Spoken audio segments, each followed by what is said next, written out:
I got a great question in the Primal Potential Facebook community.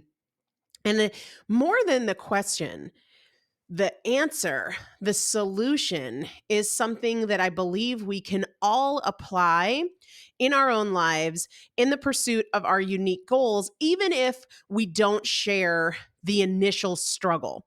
So here's what came in the Primal Potential Facebook group, which is free. Anybody can join it if you're not already in it.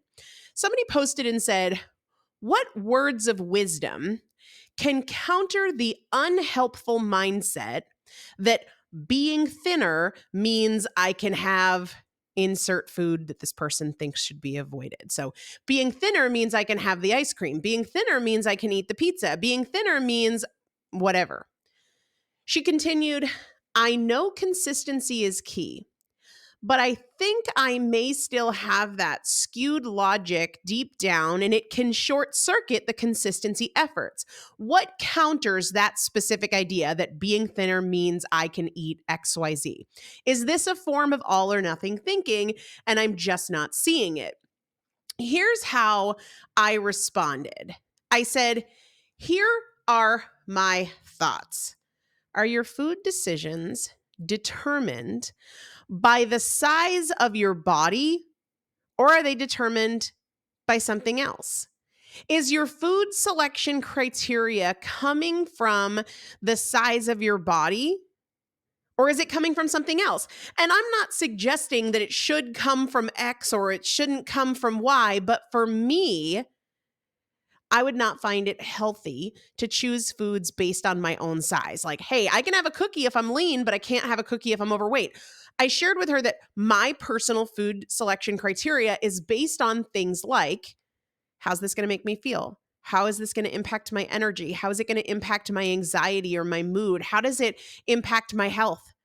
How does it impact my desire to be healthy and fit and active for as long as possible with my kids, for as long as possible to have the opportunity to play with my future grandkids?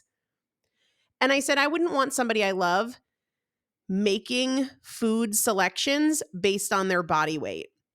On either side of the equation, I wouldn't want somebody I love saying, well, hey, I'm heavy already, so I might as well have the cookies. Just like I wouldn't want somebody saying, well, because I don't have a weight problem, I can have the cookies.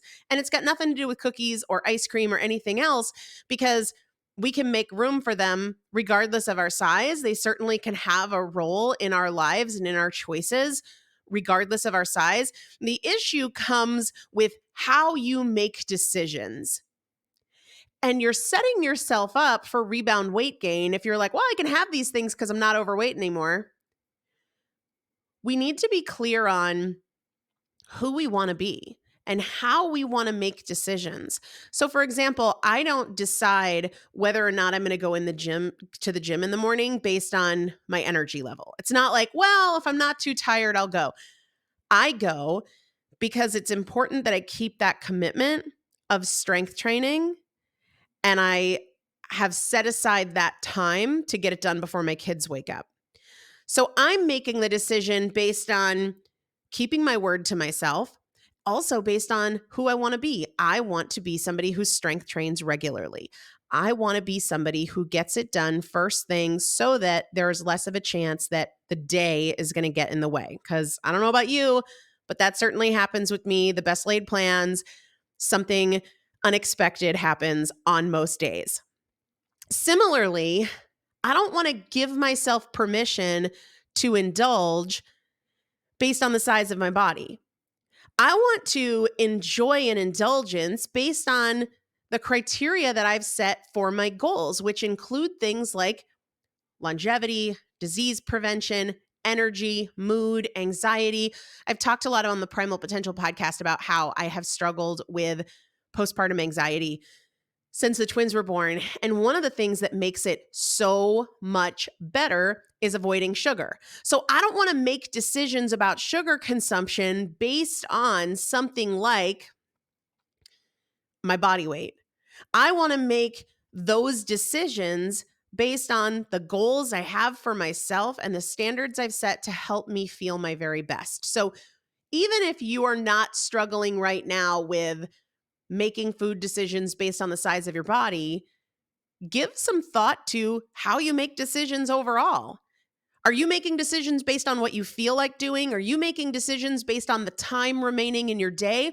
Or are you making decisions based on who and how you want to be in your life? Very different approach, very different outcome.